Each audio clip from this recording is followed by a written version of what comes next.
Bonjour la Provence, c'est Gérard Rolls, je vous souhaite une très belle journée.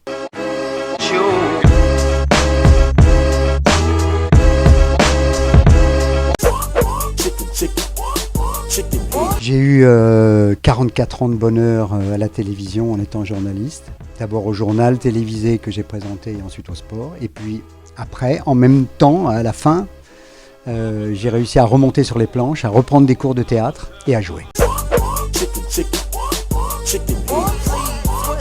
Ça faisait 30 ans que m'occupant du Tour de France et ayant le vélo club sur le Tour de France, j'étais en direct tous les jours, je ne pouvais pas venir au Festival d'Avignon. C'était un grand manque. J'y pense la nuit, j'y pense le jour, j'y pense lorsque je suis à bicyclette, j'y pense lorsque je vais me balader dans la nature du côté du Mercantour parce que maintenant j'habite à Nice. J'y pense nuit et jour. Si. Et il y a beaucoup plus de stress d'ailleurs qu'à la télévision. C'est très particulier le théâtre. J'ai des cahiers dans lesquels j'écris les anecdotes, les citations, les chiffres, malheureusement les cas de dopage, mais aussi les belles histoires drôles sur le Tour de France, sur le football, sur les Jeux Olympiques. Et je me suis dit, mais ça finalement, en trouvant un fil conducteur à tout ça, je suis sûr que la plupart, non seulement des spécialistes, mais le grand public ne connaît pas ce que je vais raconter. Il y a un mélange d'histoires très original. Il y a de l'histoire. Je recadre les choses par rapport à la période. Et puis surtout, il y a des chiffres, des faits, des détails, les fameux détails. J'adore les détails. Et quand on donne les détails, on se dit « Ah oui. Je peux vous dire par exemple que j'ai découvert un document à propos du dopage qui date de 1913 chez un collectionneur de vélos. Il m'en a fait une photocopie. Le médecin officiel de l'Union vélocipédique de France, qui est l'ancêtre de la Fédération française, expliquait aux coureurs comment se doper. C'est un drame, j'ai vécu de mes yeux la mort de Casartelli en 1995 sur le Tour de France, le jeune Italien qui est tombé, il est tombé à 10 mètres de moi. Les moments d'émotion, beaucoup, ça a été pendant le Dakar, en étant dans l'hélicoptère et en voyant les paysages que j'ai eu l'occasion de voir, à la fois en Afrique. Je suis fou d'Afrique, j'adore l'Afrique.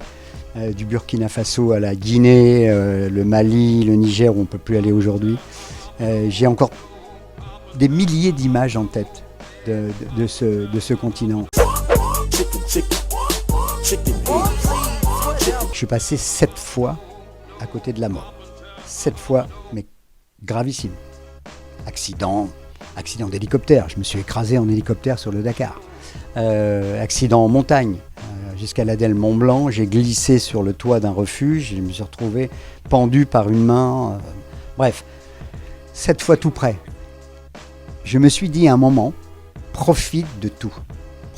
Croque la vie. Il y a un mot clé depuis le départ de ce tour, c'est le mot de panache. Je trouve ça extraordinaire d'avoir retrouvé des coureurs à panache. Pendant trop longtemps, pendant plus de 10 ans, 12 ans, 15 ans, on a été dans des équipes qui calculaient et attendaient les 4 derniers kilomètres du dernier col pour attaquer, prendre 1 minute d'avance et conforter tout ça avec le contre-la-montre. On ne sait jamais comment sera le rendez-vous qu'on a avec cette montagne. Moi, je l'ai eu avec du vent épouvantable. En arrivant là-haut, on avait une voiture qui nous accompagnait, la portière s'est retournée. On a été obligé, avec une corde, de tirer sur la portière tellement le vent avait été violent. Donc je l'ai fait une fois avec du vent, je l'ai fait une fois avec de la pluie, je l'ai fait une fois avec de la tempête de grêle, je l'ai fait une fois avec 2 fois avec la canicule. Donc on ne sait jamais comment ça va se passer. Quand on arrive dans le champ de cailloux après le chalet Reynard et qu'on sent cette chaleur qui sort des pierres, mais c'est vrai, on n'est plus sur Terre.